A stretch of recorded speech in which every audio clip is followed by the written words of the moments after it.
सभी बच्चों को गुड मॉर्निंग। मसीह सेवाश्रम इंटर कॉलेज द्वारा संचालित ऑनलाइन स्टडी में आज भौतिक विज्ञान की क्लास में आप सभी लोगों का स्वागत है।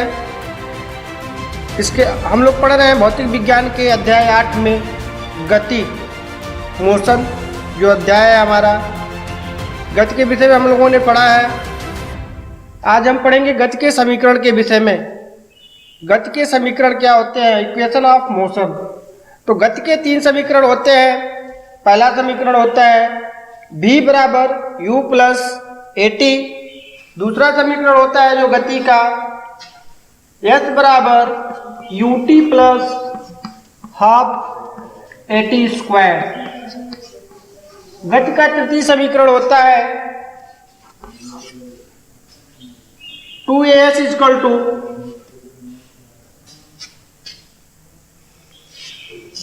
v square minus u square. गति के 3 समीकरण होते हैं जहाँ पे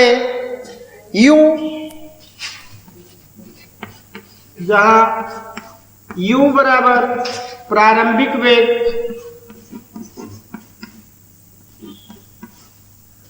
v बराबर अंतिम वेग,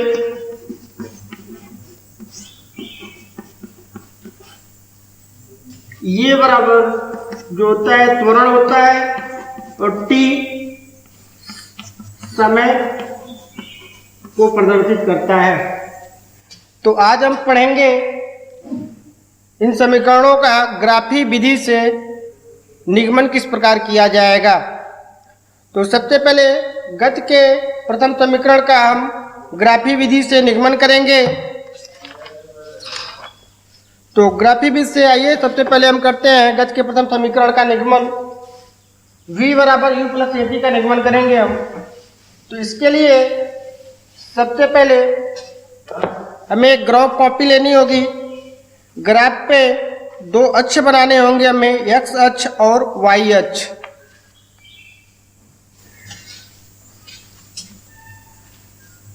सबसे पहले हम ग्राफ कॉपी पे 2 अक्ष निर्धारित करेंगे, x अक्ष और y अक्ष। जहाँ पे ये मूल बिंदु होगा आपका 0। मान लेते हैं कि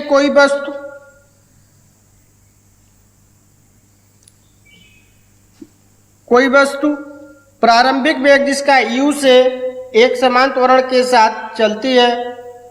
कोई वस्तु प्रारंभिक वेग u के साथ एक समान त्वरण के साथ चलती है और उसका वेग t समय पश्चात v हो जाता है, अर्थात अंतिम वेग v हो जाता है।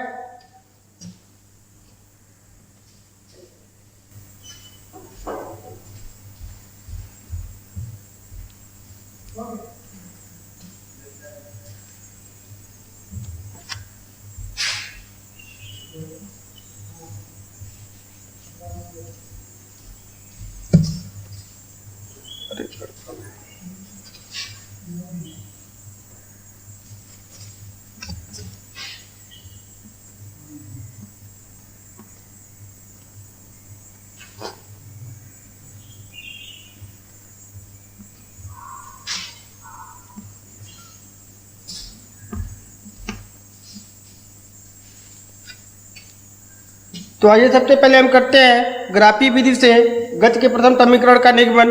गति के प्रथम समीकरण निगमन के लिए सबसे पहले हम मानते हैं कि माना कोई वस्तु जिसका प्रारंभिक वेग u है, u से प्रारंभ करता है, गति करना शुरू करता है। t समय पश्चात उसका वेग अंतिम वेग v हो जाता है। तो इस कंडीशन में यहाँ पे हम ग्राफ में देखेंगे कि वस्तु बिंदु A से गति करना प्रारंभ करता है और t समय पश्चात वस्तु का अंतिम वेग v हो जाता है और वस्तु बिंदु B पे पहुंच जाती है। तो हम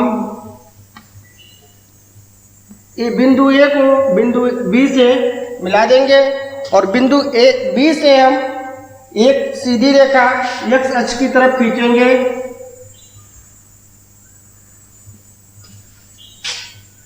जो ग्राफ कॉपी में आपका इस प्रकार से कुछ फिगर बनेगा, इसका हम नाम दे देते हैं डी और सी। अब इसके बाद यहाँ पे हम देखते हैं कि VC इजकल टू, यहाँ पे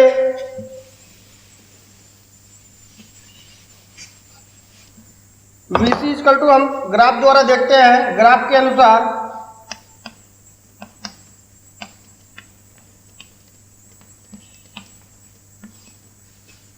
हम देखते हैं कि VC इजकल टू, जो VC है आपका BD प्लस DC के बराबर है।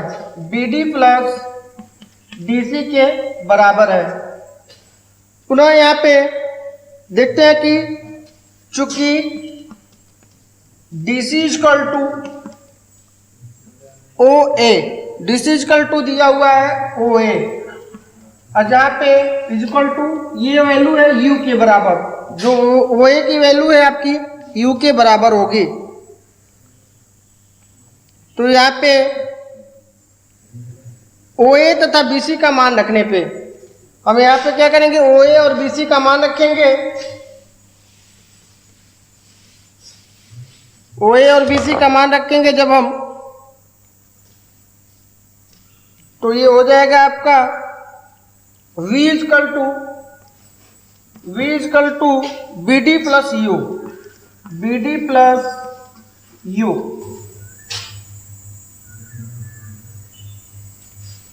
या हम इसको कर सकते हैं VD इजकल टू पक्षांतर कर देंगे, U को हम पक्षांतर करेंगे तो VD इजकल टू हो जाएगा आपका V माइनस U। इसको हम समीकरण बना देते हैं 1। अब वेग में परिवर्तन, इसके बाद वेग में जो परिवर्तन होता है उसको ज्ञात करेंगे हम। तो वेग में परिवर्तन बराबर हो जाएगा आपका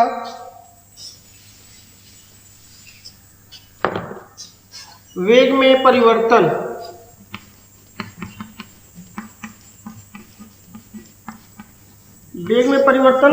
जो हो रहा है आपका BD इजकल टू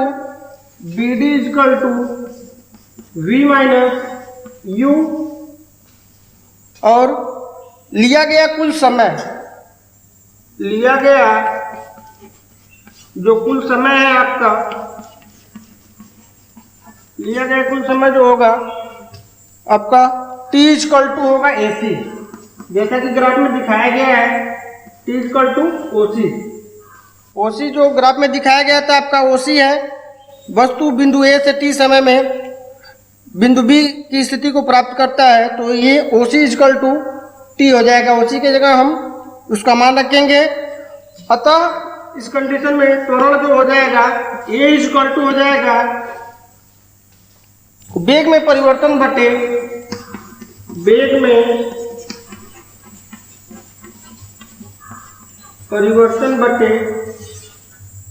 कुल समय, लिया गया कुल समय। अब यहाँ पे इसका मान रख देंगे तो हम देखते हैं कि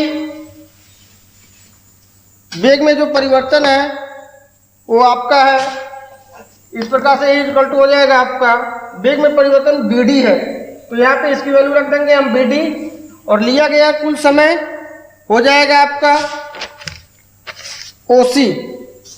वस्तु द्वारा लिया गया कुल समय जो है OC हो जाएगा। अब यहाँ पे OC का मान रख देंगे तो ये इजकल टू हो जाएगा आपका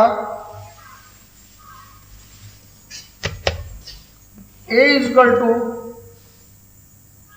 BD अपॉन T। अब T को हम बाएं पक्ष में पक्षांतर कर देंगे तो इस कंडीशन में हो जाएगा आपका BD इजकल टू AT। इसको हम बना देते हैं समीकरण 2। अब क्या करेंगे, समीकरण 2 में BD, समीकरण 1 में BD का मान रख देंगे। ओके, इसके बाद समीकरण 1 में हम BD का मान रखेंगे। तो समीकरण 1 आपका दिया हुआ था तो हो जाएगा ये BD equal to AT, BD equal to AT। तो समीकरण 1 में BD का मान रखने पे BD इजकल टू हो जाएगा आपका V माइनस U। अब क्योंकि जानते हैं यहाँ पे दिया हुआ है BD इजकल टू AT, तो यहाँ पे बी डी के जगह हम 80 रख देंगे, तो 80 इक्वल टू हो जाएगा आपका v माइनस यू। अब इसको पक्षांतर कर देंगे तो v equal to minus u को पक्षांतर करेंगे जब, तो v इक्वल टू हो जाएगा आपका u प्लस 80। ये हो गया आपका गति का प्रथम समीकरण। Thank you.